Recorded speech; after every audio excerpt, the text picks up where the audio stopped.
Alright, so the next thing I'm going to cover is charts, and you can see that I already have a chart entered in here. And basically, you know what you can use a chart for is it's a easy to read image that puts all of your data and your information together.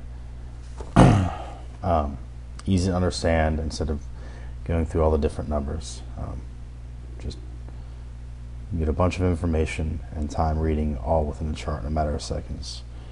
I have a chart entered into my Excel worksheet here, and I'm going to show you how I did that. So first I'm going to remove this chart. I'm going to just click on a blank area inside the chart, and I'm going to click on cut. And okay, you can see that I have our worksheet here, and I'm going to get the data for our chart from this worksheet. Okay, so back in 2013, Microsoft Excel came out with what is known as recommended charts. Basically, Excel reads your data and it analyzes it and recommends a chart for you. Okay, so the way you do that is you can select, you know, any cell within your table or within your worksheet or your range of cells that you want to create a chart for, and right up here you click on the Insert tab, and you can see in the Charts group you have a bunch of different command buttons for charts. Right here is recommended charts. Okay, so you can see Excel recommended the clustered column chart. Now it looks good to me except for one issue, and you can see right here and in our dialog box that there's going to be a it's also including our item total column. So it's treating the item totals column as if it was a month, and we don't want that. So we're going to have to do a little bit of selecting data ourselves instead of letting Excel do all the work. So I'm going to cancel that, and I'm going to select the entire range of cells except the item totals column. Now I'll click on recommended charts, and there it looks much better. So I can just click OK, and there we have our chart inserted. Now we don't always have to use recommended charts. Let me get rid of this chart. We have our data selected. We can go to Insert, and we can pick and choose what chart we want if we don't want to use the recommended charts. And you can see it gives us a preview, you know, before we select it. But you have 2D column charts. Some of them are stacked. You have 3D. I always thought 3D looks pretty cool. Or you can have them stacked. You know, basically what that's doing is it's taking your totals for each month, and then it's breaking the bar down, each individual monthly bar, into the totals for each item, and you can see that by the colors, represented by the colors. But you can see, you get the point. There's many different types of charts available. That really wouldn't do us any good.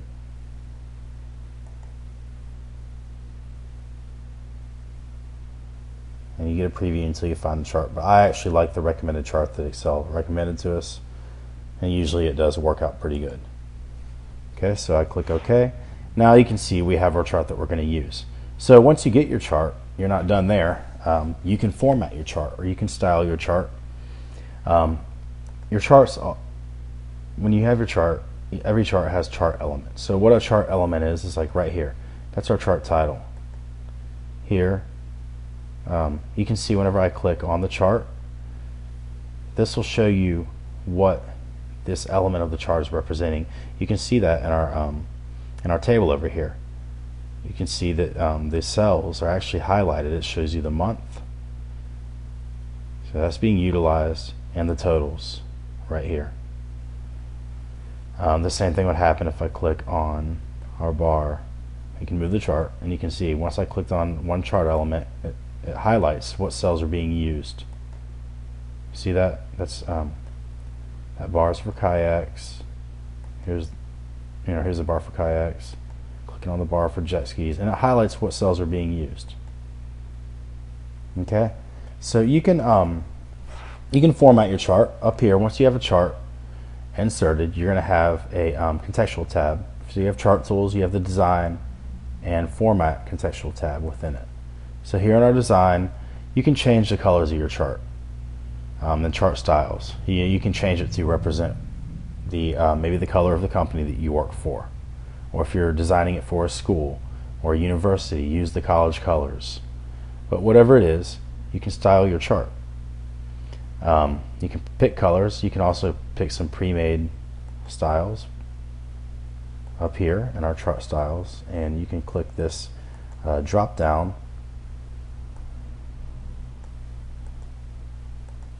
and continue selecting styles if there's more available. You can also, while you already have your chart up, you can click on the change chart type. But we want to keep what we had.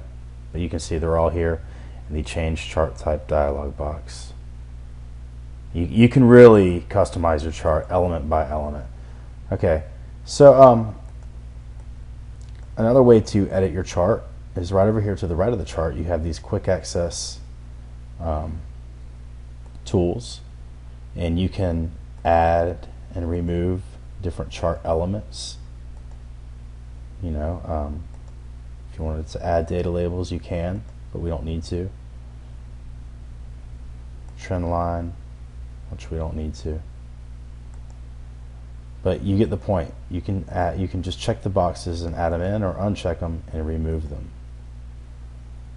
Okay, so there, that looks kind of cool. We have our so what this did, basically we added our labels there, and we have our grid line, and we have basically our table inserted within the chart.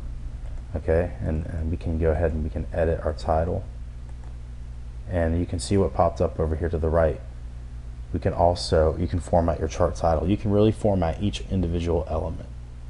We could add a fill color if we wanted to, but you get the point. This is going to come over to this is going to pop out once you click on an element, and it's going to allow you to format each individual element. We can rename our title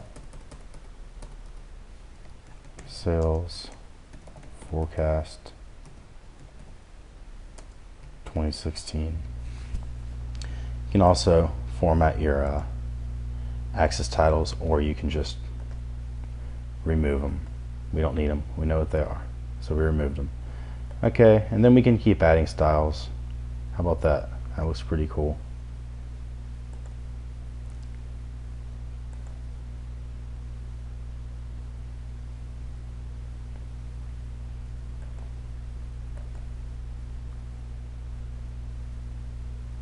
Let me get back to recommended charts and use the recommended chart, because we actually changed our chart when we clicked on chart type. And there it is. Okay, now you can see how the data doesn't fit. We have our grid lines here, our legend. We can resize our chart. You can just grab these bottom anchors here, handles, and resize it until it fits.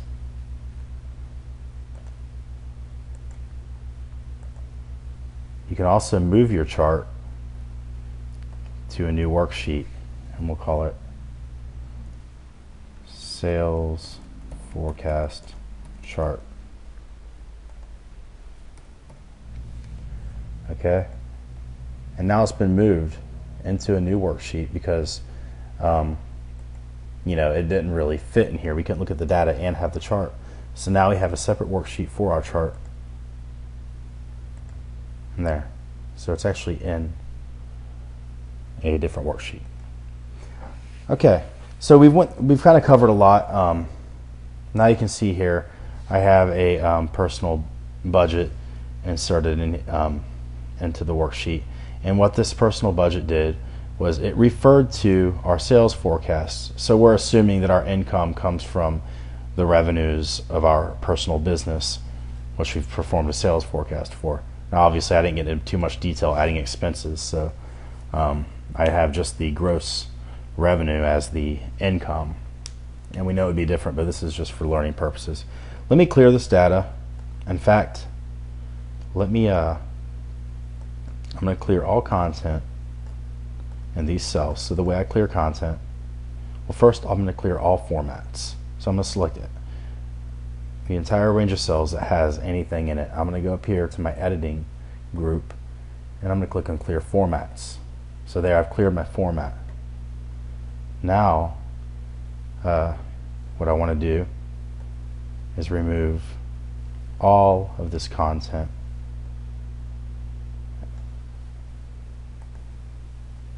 I'll just click clear all. It gets rid of everything. Okay, so there, all we have is our labels. And in fact, I don't even need this because I was going to add this to the tutorial, but I think it got too complicated for a beginner's tutorial, so I decided to leave it out. Okay, so there we have our labels. We're going to start our budget. So first, let's add some months. It's going to be January, and then actually January 2016. Enter. And I'm going to use the autofill by selecting the cell, grabbing the bottom anchor, and using the autofill command to fill it in all the way to December.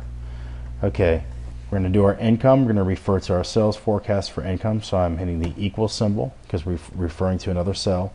Clicking over to here to our sales forecast, and I'm going to select the totals, the total revenue for the month of January, and there's our income. Okay, now you learned about relative cell reference, so you can do that when you're referring to other worksheets. Since we're dragging it across columns there, and it's the same way over here in our sales forecast, we can just drag it, and it drags the income over relative, because you know the relative cell reference inserts cell reference relative to its location. Those are the same, so it's fine. Let's insert some income, miscellaneous income. Let's say our mortgage is $2,000. Electricity each month is $300. Say we have water of $100, cable and internet of $150. So we have a truck payment of $500, insurance of $150, credit card payments of $500, fuel of $400, groceries of $1,000, miscellaneous spending, let's say $2,000 a month. So you put $2,500 into savings, and we will use a formula or function to get our balance. Okay, so since it's monthly and it's a budget, this is going to be roughly the same each month for our personal budget. So I can select the entire range of cells, and I can use the auto fill command for a range of cells. So there you can see I selected it, and I have my bottom handle down here. I'm going to put my cursor on it, drag it all the way across to the end of the month, end of the year, and automatically filled it in for us. So that saves a lot of time on data entry with that autofill command. All right, now we'll use our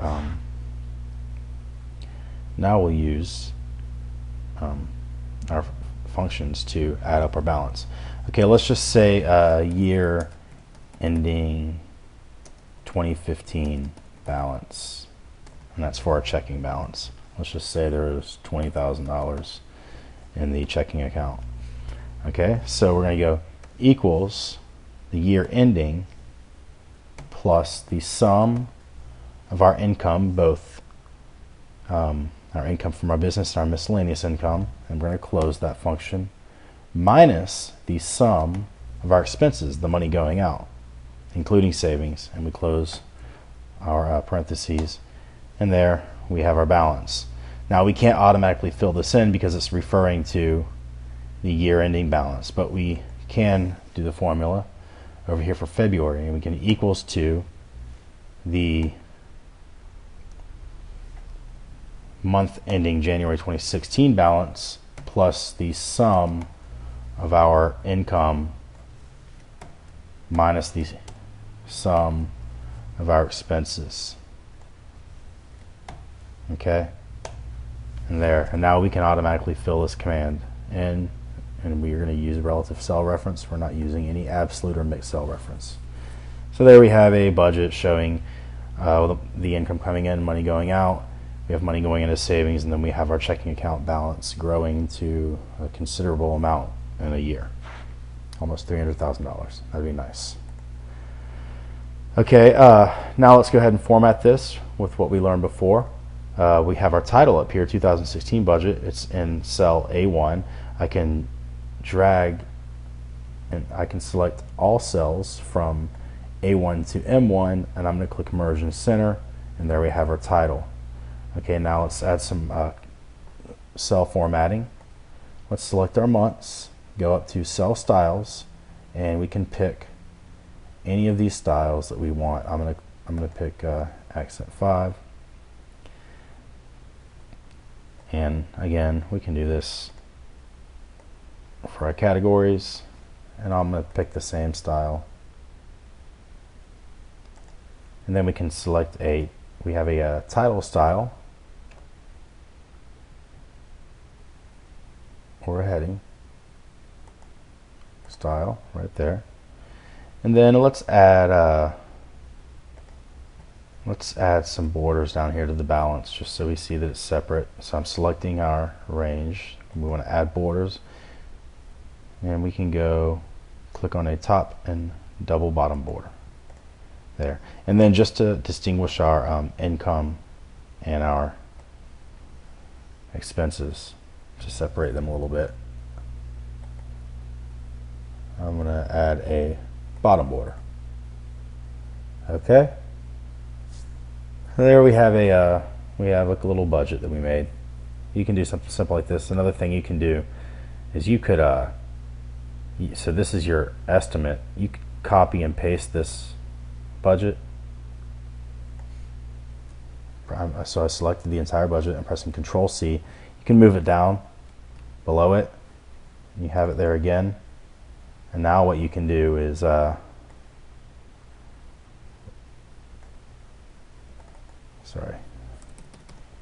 I accidentally hit the equal symbol. We do not want to be referring to cells. So what you can do is just select your cells and clear contents. Okay, now what you would do here is you can make this the actual. So you enter in your actual amounts, and you can compare it to your budgeted amounts, and to follow along. Okay, one last thing, you can format our numbers. Let's select these. These are going to be dollars. Up here in our numbers, we'll just click the dollar symbol, and then let's get rid of these decimals. So up here again in the numbers group, we can remove decimals. And finally, let's resize our budget. There. Okay, and if we want to start entering in items, we could just say like what we actually made. Let's say we actually made 13,000 100, and then you can enter in the actuals. I'm not going to enter each one in. Then you can just enter and say a different total. You spent some money, so you only had 18,000 plus the sum of your income minus the sum of your expenses, and there you have your actual. And then you can make you could do something like spread, add another column, and for your spread you could do the estimated balance minus the actual,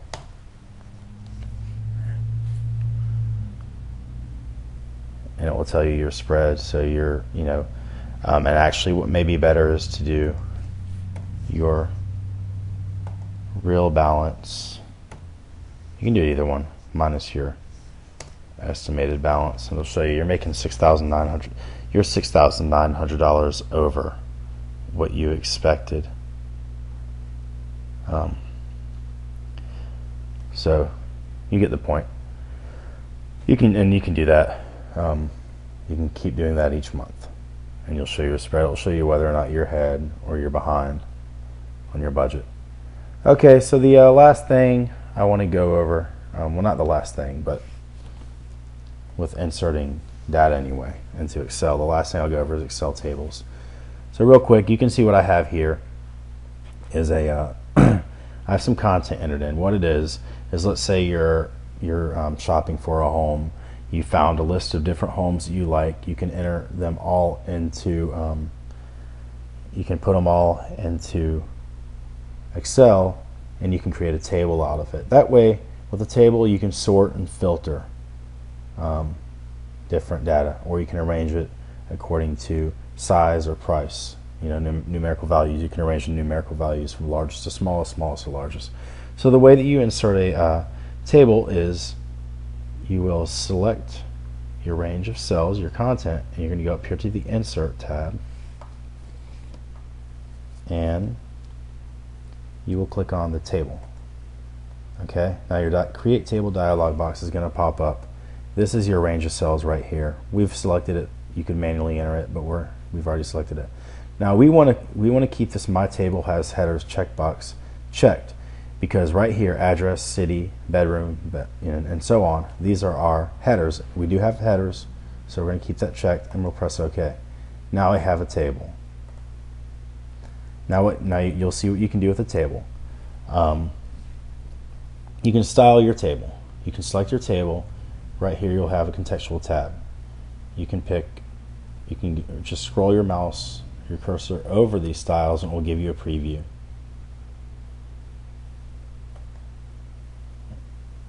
Of all the different table styles that you can have. You can customize it by, you know, that right there, I selected first column, and it displayed the first column of the table, bold. Last column, you can undo it. Do banded columns. We have banded rows there. We can remove banded rows and make banded columns, or we can remove banded columns and make banded rows. For this table, we don't need a totals row, but you can add a totals row. We don't need it, but you could use it right here. Like, okay, here's our totals row. Now what it did was it found the sum. Now finding the sum of the price per square foot doesn't really make sense in this table, but you can find the average. So we see the average price per square foot is $84.42. So we can look and see what may be overpriced and what may be underpriced. A totals row for our list price, I don't think there's really anything that we would need for that, but we could again use the average. We can see the average home is $147,000. So I mean, you can do it. It wouldn't make much sense here because this is actual content, but you can add a totals row, and for purposes such as this, like finding the average. Now what makes it good is you can sort and filter. For example, let's say we want to only see homes that are in Apollo Beach.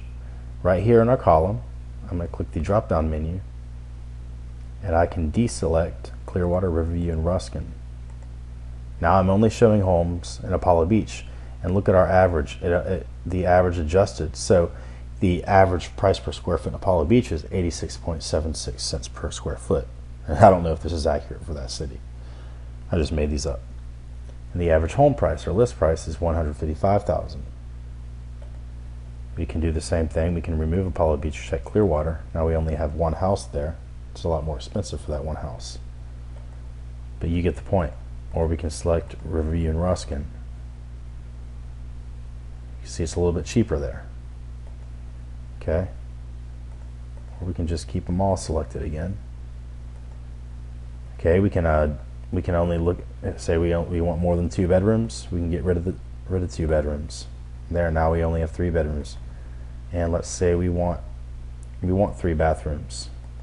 So now we only have homes with 3 bedrooms or more and 3 bathrooms.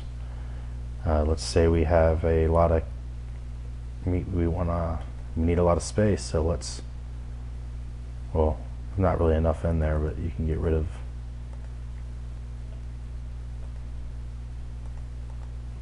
And you get it. Let's say we want a 3-car garage, and it keeps narrowing it down until we can find exactly what we want by using our sort and filter.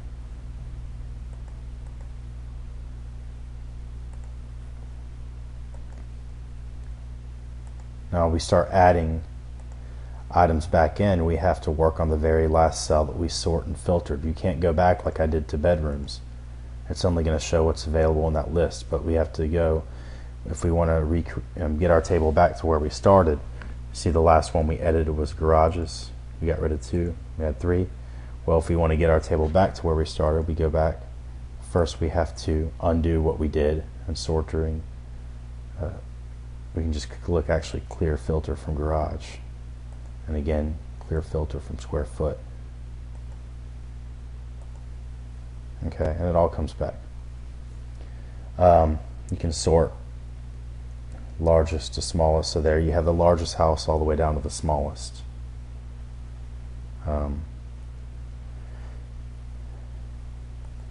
You could find out, let's say we want to know what the average square foot is for only the 3-bedroom homes. It's 8693. I did that by deselecting 2 and 4 bedrooms, now 3-bedroom homes. So it's something that's useful when you want to start comparing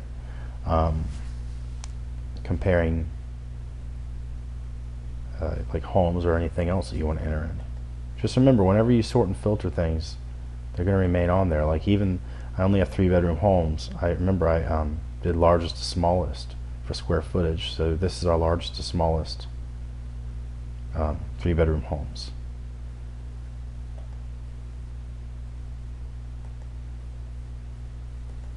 We can clear that. And you get the point with tables. This is just an introduction. They can get you can do a lot with tables. So go look online, try to find some tables tutorials in Excel. And you can really learn in detail about Excel tables. Some other things I want to introduce to you. You can insert images. You can find pictures online, and you'll have to have an internet connection if you want to do that. And you can just search. Let's say you want to do something. Let's say you're putting together some baseball stats, and you can search for images of a baseball player from Microsoft or Bing Images, and you can just select them and insert them into your workbook. If you were putting baseball stats, you can maybe put this guy over to the right. You can resize them. Or for here, actually, we have homes. I could insert, and I could type real estate.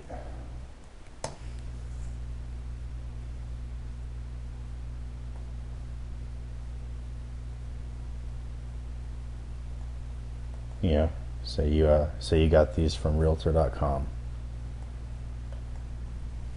Or you could insert your own company logo next to it, and then when you send it out, you're getting impressions of your brand each time.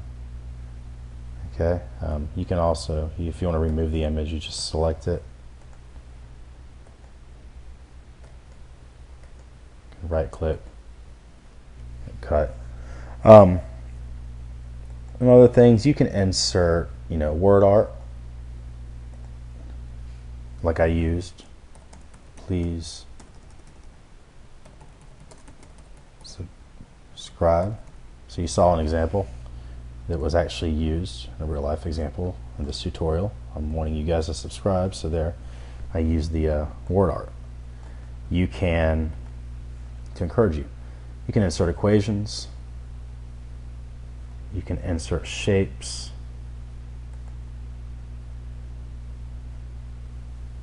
so for example, right there, you can turn them.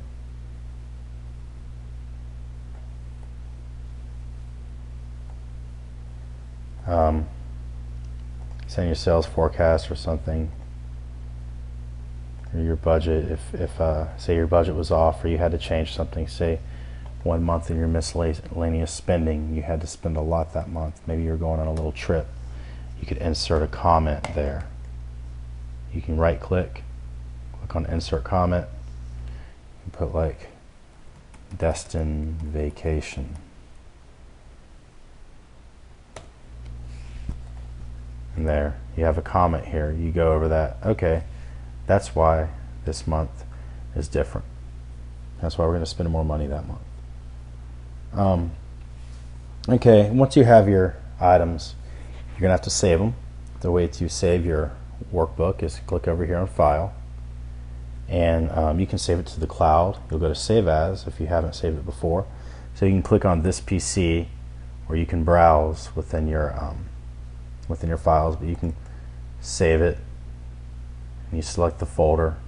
You can browse around your folder, and I've already saved this. I press save. I'm going to replace it. Okay, you can also save it to the cloud, and then on the cloud I have my own files, so you can save to OneDrive. I don't think I have it. I don't think I'm signed in, so it's not going to work. You need to be signed in to an MSN account to do that, and I'm not, but you get the point. You can save it to the cloud. Other things, okay, stop. Other things you can do, you can share it with people, and again, you need to be signed in. You can automatically email it, and you'll need to be logged into Outlook. That's why this isn't working for me. But you can share it, and you'll need to be logged into Outlook. You'll have to have your email set up with Outlook, and you can automatically share and send your file by email. Okay, some other things when you want to print. So you have everything. It looks cool on your computer screen, but how does it look whenever you print it out? You go to Page Layout, click on Orientation. You know, for here, this is probably you're going to want to have it on a landscape. Actually, what would be better is if you go to View, and you can get Page Break Preview. So you can see that if we were to print this out, it's going to break off right there where that line is there, and the bottom of the page will break off there. Again, we can go to Page Layout. We can see how it would look if I put it to Portrait. You can see September to December is going to be print out on another page. That wouldn't look good. You can go back over to View, and then you can see Page Layout. It's going to show you exactly, when I click on the Page Layout Workbook View, it'll show you exactly how it's going to print out. Now, if you want to get this all on one page, get over to Page Break View. Try to pull that out all over, but just remember it's going to resize your file, and you can edit everything in here. So I'm selecting those cells because you see how I have the pound signs. That means the numbers are too big to fit in the cell size the way they are. Double click, resize it, and now I can pull this over, and that will print everything out on one page. So you just get over here in View, Page Layout, Page Break. We're back in normal. Page Break is going to show you where your pages are going to break. Page Layout will do the same thing.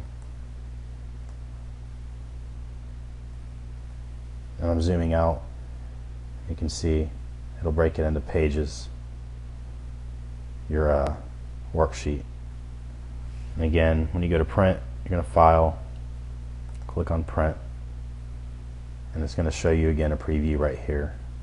You can select your printer, all of your settings, and you know, I'm going to have to go into a more detailed tutorial made just for printing, but you have all your options here, and I think a lot of it's self-explanatory. Then you click your print, you select your printer, click to print, and now your file's printed. Couple other things, you can protect your cells. Say your worksheet, say on our personal budget or our sales forecast, we want some security. So I'm going to right click, and I'm going to click on Protect Sheet, and I'm going to type in a password. This Protect Sheet dialog box will pop up. I'm typing in a password, and I'm pressing OK, and then I got to re-enter it. Okay, now let's go in here and try and edit something in here. It didn't work. It's protected. Okay, so I've really actually covered a lot in this tutorial for a beginner's tutorial. That sound you hear, that's every time a dialog box pops up. It's basically like a warning or a caution sound. But yeah, I've basically covered a lot for a beginner's tutorial in these two videos. I think after this you're probably more of an intermediate user of Excel once you get very familiar and comfortable with using the features that I showed you. I'm going to put up a lot more tutorials, and I have a lot of detailed tutorials that go into each feature in much more detail, while also showing you a lot more intermediate and advanced features in Microsoft Excel. So please go and check out my other videos. Please share, subscribe, like. We don't get paid to make these videos. I do these, and the one way that you can repay us, they are free to you. The one way you can repay me for these tutorials is just to make sure that you like them and you share them, and it helps with our ranking. The more interaction, the longer you watch these videos, and the more they're shared, and the more views they get, the more watch time, the better ranking these videos will have on the search engines and on YouTube's search page. So please, if you took the time to watch the entire video, please just take a few more seconds to help me out by sharing, liking, and subscribing. Alright, I appreciate it, guys, and stay tuned for my next video. Thank you.